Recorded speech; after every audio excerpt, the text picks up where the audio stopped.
ରାଇଜରେ ନାଚି ଉଠେ ମୋର ଅନେକ ସ୍ୱପ୍ନର ଢେଉ ହୃଦୟର ତନ୍ତ୍ରୀ ଝଙ୍କାର କହିବ ଓଡ଼ିଶା ଆଗେଇ ଯାଉ ମୋ ଭାଷାର ଉନ୍ନତି ହେଉ। ଜୟ ଜଗନ୍ନାଥ। ନିରପେକ୍ଷ ବିଚାରକ ମଣ୍ଡଳୀ, ବିଜ୍ଞ ବୁଦ୍ଧିଜୀବୀଗଣ, ଓଡ଼ିଶାର କଳା ସାହିତ୍ୟ ସଂସ୍କୃତିକୁ ତାର ଉନ୍ନତି ପଥରେ ଆଗେଇ ନେଇଯାଉଥିବା ଛାତ୍ରଛାତ୍ରୀବୃନ୍ଦ, ମୁଁ ରଞ୍ଜିତ ସାହୁ ଆଜି ଆୟୋଜିତ ବିତର୍କ ପ୍ରତିଯୋଗିତାର ଏହି ମଞ୍ଚରୁ ପ୍ରଥମେ ଆପଣ ସମସ୍ତଙ୍କୁ ମୋର ବିନମ୍ର ପ୍ରଣାମ ଜଣାଇ ଆରମ୍ଭ କରିବାକୁ ଯାଉଛି ଆଜିର ମୋର ବକ୍ତବ୍ୟ। ଆଜି ଆଲୋଚନା ଚକ୍ର ଓଡ଼ିଆ ଭାଷା ବାସ୍ତବରେ ସୁରକ୍ଷିତ କି? ତେବେ ସାମ୍ପ୍ରତିକ ସମୟରେ ଏହି ଚିରାଚରିତ ସମାଜକୁ ଦୃଷ୍ଟିରେ ରଖି ମୁଁ ଏହାର ସମ୍ପୂର୍ଣ୍ଣ ବିପକ୍ଷରେ ମୋର ଯୁକ୍ତି ବାଢ଼ିବା ପାଇଁ ଚାହିଁବି। ଆଜ୍ଞା ହଁ, ଯେପରି କୁହାଯାଏ ଗୋଟିଏ ଆକାଶର ପରିଚୟ ତାର ନୀଳ ରଙ୍ଗରୁ, ଯେପରି କୁହାଯାଏ ଗୋଟିଏ ବୃକ୍ଷର ପରିଚୟ ତାର ସୁସ୍ୱାଦୁ ଫଳରୁ, ଗୋଟିଏ ସାଗରର ପରିଚୟ ତାର ଅତୁଳ ଜଳରାଶିରୁ, ଠିକ୍ ସେହିପରି ଏ ଓଡ଼ିଆ ଜାତିର ପରିଚୟ ତାର କଳା, ସାହିତ୍ୟ, ସଂସ୍କୃତି, ତାର ଆଚରଣ, ଉଚ୍ଚାରଣ ଓ ତାର ଭାଷା।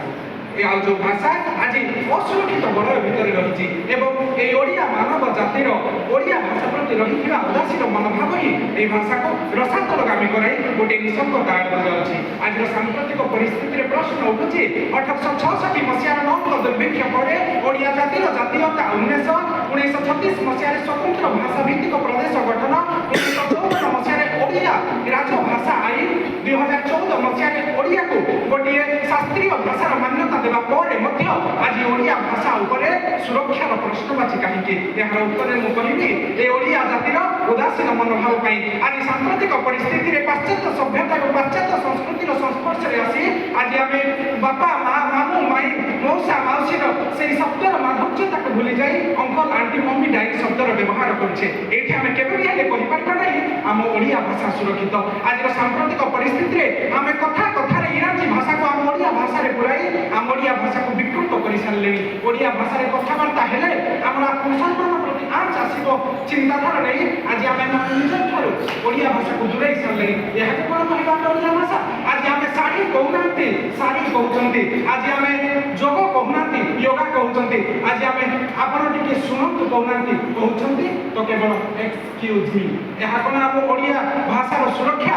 ଆଜି ଆମେ ଓଡ଼ିଆ अस्मिता କଥା କହୁଛନ୍ତି, କିନ୍ତୁ ସେଇ ଓଡ଼ିଆ अस्मिताକୁ ବିବେକାନୁମୋଦିତ କରୁନାହାନ୍ତି। ଆଜି ପ୍ରତ୍ୟେକଟି ସରକାରୀ କାଗଜପତ୍ରରେ ତ୍ରୁଟି ରହୁଛି। ଆଜି ପିଲାମାନେ ପାଠ ପଢୁଥିବା ପାଠ୍ୟ ପୁସ୍ତକରେ ଓଡ଼ିଆ ଭାଷାକୁ ନେଇ ଅନେକ ତ୍ରୁଟି। ଆଜି ଯେତେବେଳେ ଗୋଟିଏ ପିଲାଟାକୁ ଓଡ଼ିଆରେ ଦରଖାସ୍ତଟିଏ ଲେଖିବାକୁ କହୁଛେ, ସେଠାରେ ବାରମ୍ବାର ଭୁଲ ହେଉଛି। ଆଜି ଓଡ଼ିଆ ବର୍ଣ୍ଣବୋଧକୁ ସଠିକ୍ ଭାବରେ ପଢ଼ିବା ପାଇଁ ଆମେ ସାମର୍ଥ୍ୟ ରଖୁନେ। ଆଜି ଆମେ ଆମ ମାଆକୁ ଭୁଲି ଯାଇ ଓଡ଼ିଆ ଶବ୍ଦ ବ୍ୟବହାର କରିବାକୁ ଲଜ୍ଜିତ ମନେ କରୁଛେ। ଏଠାରେ କ'ଣ ଆମର ଓଡ଼ିଆ ଭାଷା ସୁରକ୍ଷିତ ହୋଇ ରହିପାରିଛି? ଆପଣମାନେ ବିଚାର କରି ବୁଝନ୍ତୁ। ଯଦି ଦକ୍ଷିଣ ଭାରତର ଲୋକମାନେ ସେମାନଙ୍କର ଭାଷା ଓ ସଂସ୍କୃତି ପାଇଁ ସମ୍ପୂର୍ଣ୍ଣ ସଚେତନଶୀଳ, ଆମେ ଓଡ଼ିଆ ଲୋକମାନେ ଆମ ଓଡ଼ିଆ ଭାଷା ପାଇଁ କାହିଁକି ସଚେତନଶୀଳ ନୁହନ୍ତି? ବନ୍ଧୁଗଣ, ଆମେ ଆଜି ଓଡ଼ିଆ ଜାତି ଆଧୁନିକତାର ସ୍ପର୍ଶ ପାଇ ଆମର ଓଡ଼ିଆ ଭାଷାକୁ କାଳର କରାଳ ଗର୍ଭକୁ ଠେଲି ଦେଇ ଗୋଟିଏ ନିଃସଙ୍ଗତା ଆଡ଼କୁ ଯାଉଛି।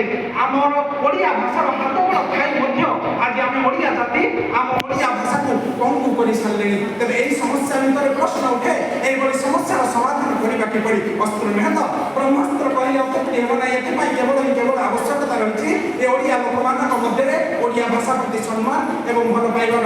ଯେପର୍ଯ୍ୟନ୍ତ ଆମ ନିଜ ମଧ୍ୟରେ ଆମେ ଓଡ଼ିଆତ୍ୱକୁ ଜାଗ୍ରତ କରିନାହାନ୍ତି, ଯେ ପର୍ଯ୍ୟନ୍ତ ଆମେ ଆମ ମଧ୍ୟରେ ଆତ୍ମଚିନ୍ତନ, ଆତ୍ମସଚେତନ,